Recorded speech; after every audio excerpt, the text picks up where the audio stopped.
So the last word of our mantra was Jyotir Aravinda, right? So this is really the key to our talk today. Jyotir Aravinda is basically light, light of the Supreme, light which is actually everywhere and in all things, but it is veiled from our sight. So, in there was a beautiful video on quantum physics which I saw, which ended with the line that matter is simply love light pretending to be solid. So, everything is really that one light, and it's there in our body also. It's there everywhere, right? And the real healing at any level, whether it's emotional, whether it's mental, whether it's physical, it comes when we make a conscious relationship with this light, and that light comes forward and heals us. I remember years ago, this was many years ago, and this lady wasn't even a follower of mother really, but she was connected. She was a student of mine, and for years we were working on her back pain. But whatever we did, there'd be little relief, it would come back, and she'd have it really, really bad during her menstrual cycle.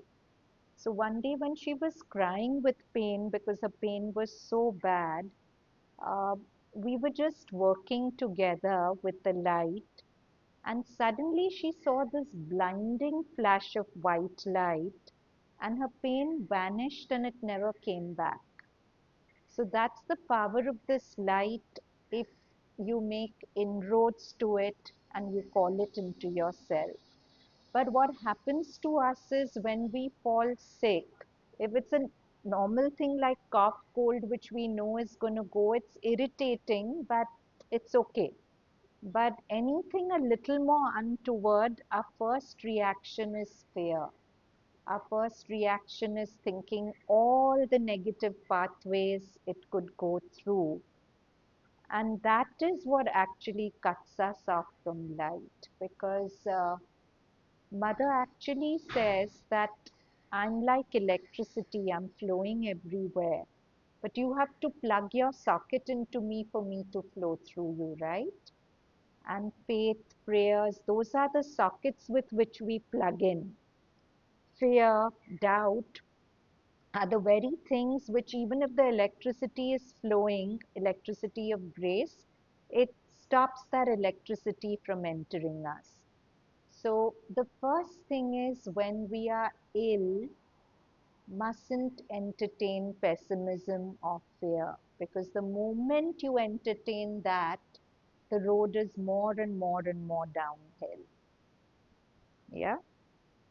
So whatever you do, change your faith. Every negative thought that comes, it's going this way, it's going to go this happen, change it. Because anyway, that negative thought is your imagination, right? So you might as well use your imagination positively. Why let it go down the negative track? So we don't know how these things work, but it is a real fact that when you open to the light and your body can't keep pace with it has its hiccups, which is why the mother placed so much emphasis on physical development. If you go to the ashram, there's so much emphasis on sports, but you could be a very fit person but have a very unreceptive body. Receptivity of the body is not about building muscle, and of course it helps. That kind of fitness is a part of it. But it's something much more than that. It's about, see, when you meditate, sometimes you feel a lot of light in your mind, maybe even in the vital.